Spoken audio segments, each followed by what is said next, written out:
how to stop her from being and exercising her open hypergamy, right? So how do you stop her from being hypergamous in your relationship? And I'm gonna tell you guys, the only way to actually stop a girl from being hypergamous is to actually get her to suppress it. You can't make her do it. It's something that she needs to do on her own.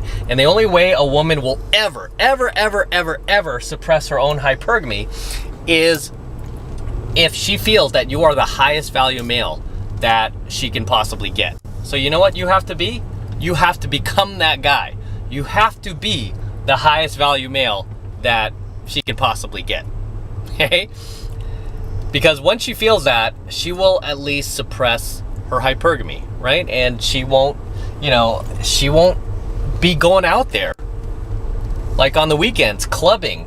She won't be going like disappearing with her girlfriends, right? She won't be hiding her phone or password protecting all of her, her computers and her voicemail and everything else so you can't get in, right? She won't be doing shit like that.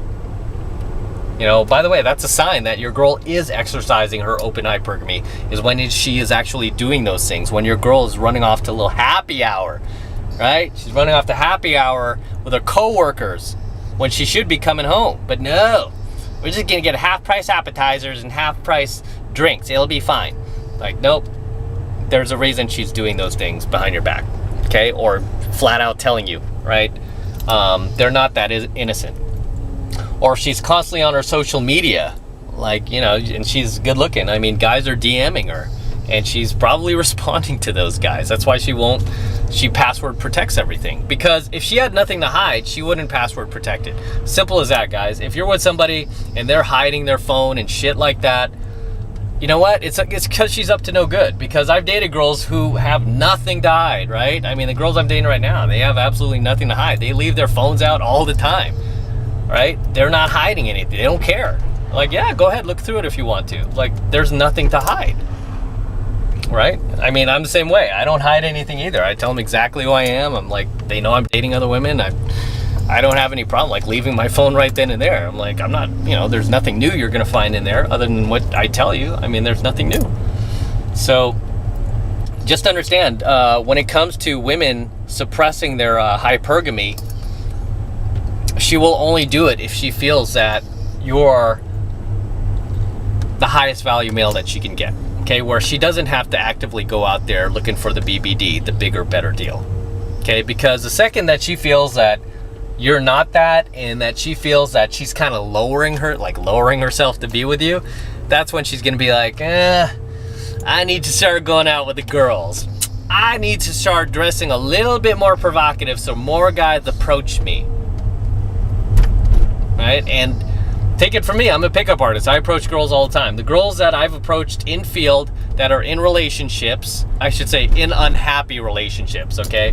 Girls who are in unhappy relationships where they feel they could get a higher value guy, those girls are always dressed to the nines, right? You might see them while you're out there in field, right? You just, say you're just out there running errands. You just see a girl like randomly, right? Walk into the supermarket or walk into your local Walmart or something, right? She's dressed to the nines, right? Everybody else is dressed like average, wearing sweats or wearing jeans, but here she is. She's looking fine. She's dressed to the nines, and she has a man at home, right? Why is she dressing like this? Is there a special occasion? No, she's just dressing up. Why? Because she wants that attention. She wants a high value guy to approach her. And whenever I see a girl dressed like that, you better believe I approach her, right? I'm like, boom, I'm going for it.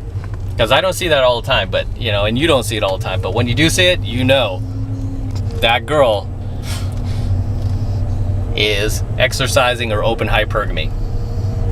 All right? As long as she doesn't have a ring on her finger, I'm going for it. If the chick has a ring on her finger, I don't care what she's doing. I don't go there, right? I don't go for married women. It's like bad karma. And she's creating bad karma if she's like cheating in her marriage, and you don't want to be part of that, Hey, I've been there, done that. Trust me, guys, I don't do it anymore. I don't mess with married women. There's no point. There's too many single women out there. But hey, boyfriend-girlfriend relationships, I don't care about those because in most cases those end anyway. So I don't have a problem with that. I should mention, before we go any further, When it comes to a woman suppressing her hypergamy, it is much easier for her to do it in her 20s than it is in her 30s, 40s, right? Because if she settles into a relationship with you in her 20s, okay, I mean, she's voluntarily really just bypassing her own hypergamous nature to be with you. You know, she's choosing you, and that's great. However, say she's now, you know, over 30, she's post-wall, right? She's now over 30, maybe over 40, maybe even over 50. At that point, if she is still single and she's never been married, then the chance of her like suppressing her hypergamy goes down dramatically, right? It becomes harder and harder for her to do it because clearly she used up her entire 20s being hypergamous, right? Riding the CC. She might have had boyfriends during that time. Doesn't matter, okay? Doesn't matter, because if the chick is still single in her 30s, 40s, 50s, especially if she's a good-looking chick, right? Especially if she's still attractive, that is a huge red flag. Because that chick had plenty of opportunity to settle down, and she did not, right? Good-looking girl, believe me, that chick had offers and offers on the table in her 20s. Like, hey, tons of high-value guys being like, hey, I will buy you the house, the white picket fence, just settle down with me. We will raise a family together. She had plenty of those offers that she passed up so she could ride the CC, right? She rode the CC. Maybe she might have had like an LTR, like with a boyfriend back then, right? She might have had a long-term relationship with maybe even a couple of boyfriends back then in her 20s. But if she's still single, over 30, never married any of those guys, I guarantee she was cheating on those dudes, okay? Trust me when I say she was cheating on those guys. There's a reason why she's still single, looking that hot, post-wall, right? No guy put a ring on her finger. There's always a reason for it. It's because she was not able to stop herself from being hypergamous. She was not able to suppress her own hypergamy. Okay? So for all you clowns who are like, oh yeah, man, I need a woman who's like, if you're like 45, like, I need a woman who's also 45 because we were late together. We were late to each other. I don't want an immature 22-year-old. I want an older woman, and we were late together. Right? She's hot. She's single. No guy put a ring on her finger. Like, all these guys missed out. It's like, no, they didn't miss out. They were smart. They were smart, because a lot of these girls like to tell you guys lies, right? They'd be like, well, guess nobody snatched me up.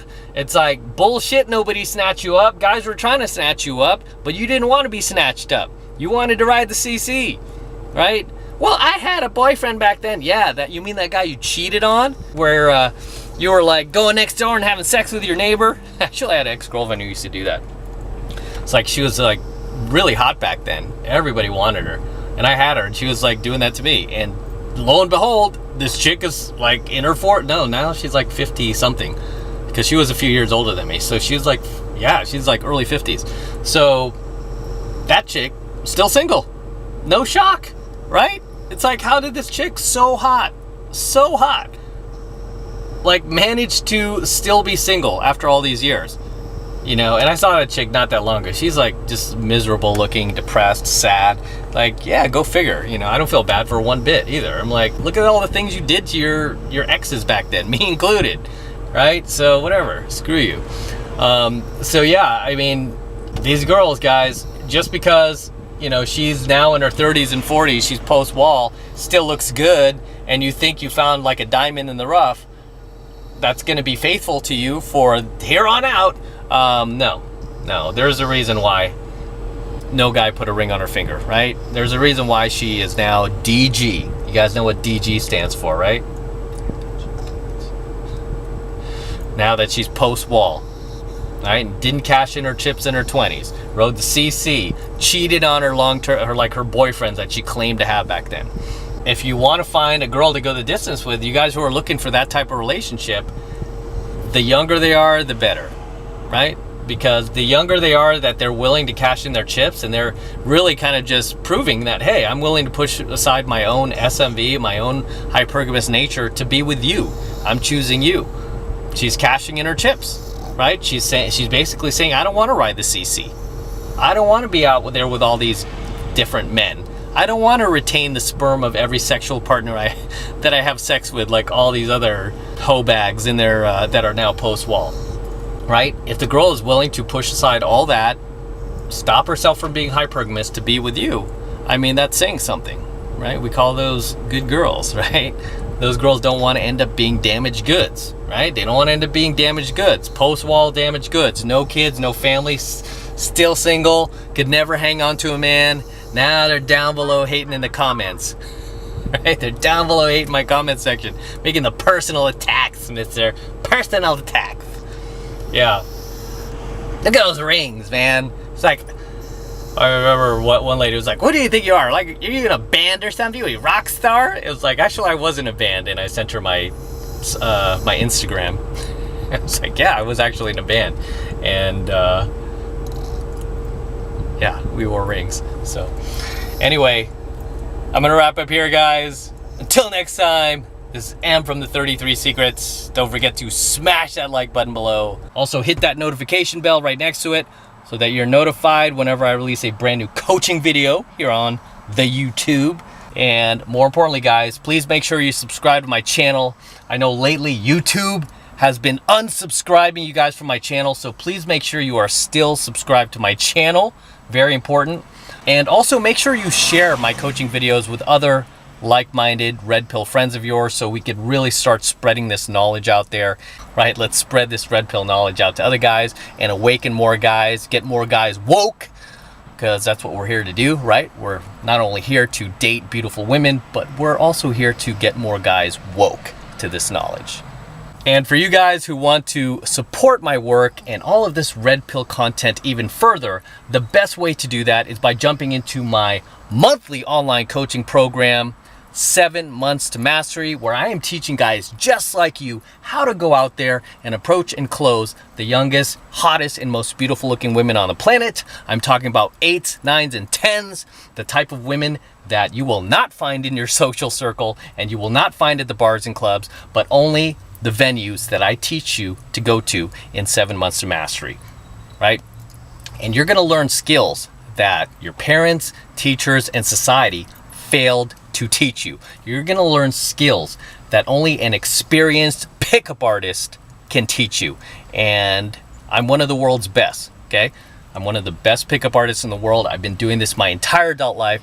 I've taught thousands upon thousands of men all around the world how to approach and close high value, high caliber, beautiful women. It's crazy to think, but many of these guys have gone on to get married. Like hey, I'm not advocating marriage, by the way. That's completely up to you, right? I'm not for it or against it, right? As I always tell you guys, if you're gonna go that route, just be careful. But a lot of my students have gone on to get married because they just found like a bomb-ass girl, a cool-ass chick that they want to spend the rest of their lives with. And a lot of these guys have had kids now. Crazy. And they send me photos. They're like, oh my God, Em, thank you. It's all because of you. You know, guys that were in my program, even just a few years ago, are sending me photos from their wedding, their kids that they've had. I've got students from the late 90s, the early 2000s who now have kids that are like in high school. They're like entering college. It's just insane to me, right? It's insane to me that these guys like have taken it that far. But you know, this is some really powerful knowledge I'm teaching you in 7 Months to Mastery. And it's knowledge that you can use not only to attract young, beautiful women into your life, but it's knowledge that you can use in every area of your life. Because as I always teach you guys, pickup is life. Everything out there is pickup. Whether you're buying a brand new car, you're buying a house, you're negotiating, or you're just trying to get better service at your favorite restaurant, everything is pickup, okay? Every single human interaction, okay? Anytime you communicate with another human being, you're doing pickup, right? As I said, life is pickup. So it's very, very imperative you learn this stuff. This is the #1 most powerful skill in the world. I kid you not. Okay, and it saddens me that a lot of guys just dismiss it because all they see is what's on the surface. Like, oh, pickup doesn't work anymore. Oh, PUA is a scam, you know? And it's like, dude, do you seriously think I would have spent my entire adult life doing this if it was a scam, if it didn't work? Are you serious? No, I would have quit a long time ago, but this stuff is that powerful, right? So if you want to jump into 7 months of mastery, the first month is only $1 for the entire first month of coaching lessons. So take advantage of it. It's the absolute best way to support my work. Okay? And all you need to do is click that link below in my description box. It will take you over to my website where you can get signed up right now. It just takes 2 seconds. So do that now, and I will see you in my next coaching video.